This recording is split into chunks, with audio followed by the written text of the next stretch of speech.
نبی پاک علیہ السلام مدینہ طیبہ تشریف لائے تو ہر آدمی کی خواہش ہے حضور میرے گھر آئیں، حضور میرے گھر آئیں، اور جو بھی وہاں عرض گزار ہے اور پیغام دے رہا ہے سب کے سینے بھی کھلے ہوئے ہیں، دل بھی کھلے ہوئے ہیں، آنکھیں پلکیں فرش راہ کیے ہوئے، ہر آدمی منتظر ہے کہ محبوب میرے گھر میں ہے، بڑا امتحان ہے۔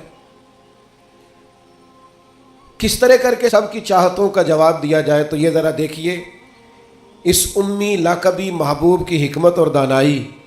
محبوب فرمانے لگے بھی میری جو اونٹنی ہے نا یہ معمور من اللہ ہے، میں گویا خود نہیں فیصلہ کرتا میں نے کہاں جانا ہے، جہاں اونٹنی بیٹھ جائے گی میں مہمان بن جاؤں گا۔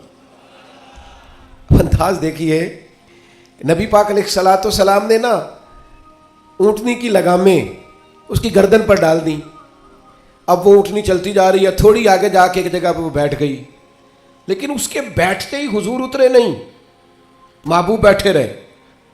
ابھی سرکار کی اونٹنی پوری طرح بیٹھی نہیں تھی، پھر اٹھ کے کھڑی ہو گئی، اور تھوڑا سا آگے چلنے کے بعد حضرت ابو ایوب انصاری کے دروازے کے سامنے بیٹھ گئی، اور وہ اس طرح بیٹھی کہ اس طرح جم کے بیٹھی کہ اس نے اپنی گردن بھی بچھا دی۔ جب اطمینان سے اونٹنی بیٹھ گئی، نبی کریم اترے، جناب ابو ایوب انصاری رضی اللہ تعالیٰ عنہ کے گھر میں جلوہ فراز ہوئے۔ یہ وہ دانائی تھی میرے کریم محبوب کی، وہ حکمت تھی کہ کسی محبت کرنے والے کو اعتراض کیا ہونا تھا، سب کا قربان ہونے کو دل کر رہا تھا۔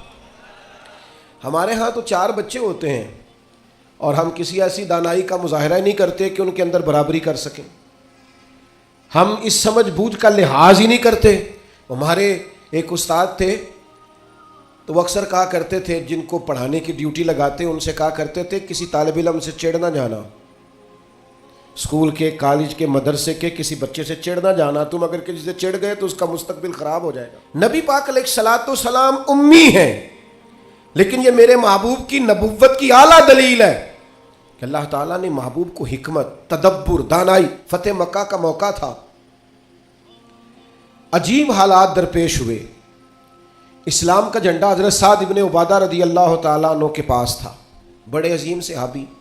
بدر کے موقع پر جس آدمی نے اپنے جذبات سے ماحول گرما دیا وہ حضرت سعد بن عبادہ، ہمیشہ اگلی صفوں میں مجاہدوں کی رہنے والے، مال خرچ کرنے والے، نڈار آدمی، لیکن جھنڈا ان کے ہاتھ میں تھا۔ حالات کچھ اس طرح کے پیدا ہوئے کہ بعض لوگوں نے مطالبہ کیا ان سے جھنڈا لیا جائے، اور کوئی معقول وجہ نہیں تھی، لیکن بعض اوقات نا حالات ایسے بن جاتے ہیں۔ اب حضور علیہ السلام کی بارگاہ سے مطالبہ ہو رہا ہے کہ آپ جناب سعد بن عبادہ سے جھنڈا لے لیں۔ یہ نوجوانوں سے بالخصوص عرض کروں گا کہ علم بھی تبھی بندے کو فائدہ دیتا ہے جب اس کے ساتھ کچھ بندے کو شعور بھی ہو۔ شیخ سعدی فرمایا کرتے تھے 1 من علم ہونا تو سنبھالنے کے لیے 10 من عقل کی بھی ضرورت ہوتی ہے، ورنہ ضائع ہو جاتا ہے سارا۔ دانائی، تدبر، یہ دیکھیے امی لقبی محبوب سے ہم نے دانائی سیکھنی ہے، تدبر سیکھنا ہے، فہم و فراست سیکھنی ہے۔ زندگی میں شعور کس کو کہتے ہیں یہ حضور ہمیں سکھائیں گے۔ کہ جناب حضرت سعد بن عبادہ کو اتارنا ہے، اب بڑے بڑے دانا صحابہ کہہ رہے تھے یا رسول اللہ کوئی ایسی بات نہیں ہے، حالات اس طرح کے ہیں، کیسے یہ فیصلہ کریں گے؟ تو حضور نے فرمایا کوئی مشکل نہیں، اتار دیتے ہیں، بدل دیتے ہیں، ان سے منصب لے لیتے ہیں۔ یا رسول اللہ یہ آسان نہیں ہے، کیسے؟ فرمایا ابھی دیکھنا تم، یہ اللہ تعالیٰ نے میرے محبوب کو حکمت کی خزانوں کی کنجیاں عطا فرمائی۔ نبی کریم علیہ السلام نے فرمایا سعد بن عبادہ جھنڈا دے دیں آپ واپس، اب آپ لشکر کے علم بردار نہیں رہے۔ انہوں نے بوجھل ہاتھوں سے جھنڈا تھاما ہوا تھا، پریشان تھے کہ کوئی ایسی بات نہیں۔ جب حضور نے کہا دیں تو وہ غلام تھے، سانو قید سجن دا گہنا ہے، وہ جینجے رکھے ایسا اونج رہنا ہے، انہیں اسی وقت جھنڈا تھما دیا، خوش ہو کے تھما دیا۔ لیکن یہ میرے محبوب کی حکمت ہے، محبوب نے جناب سعد بن عبادہ سے جھنڈا لیا اور قریب ان کے جوان بیٹے کھڑے تھے، محبوب نے جھنڈا انہیں دے دیا، فرمایا کمان تیرے ہاتھ میں ہے۔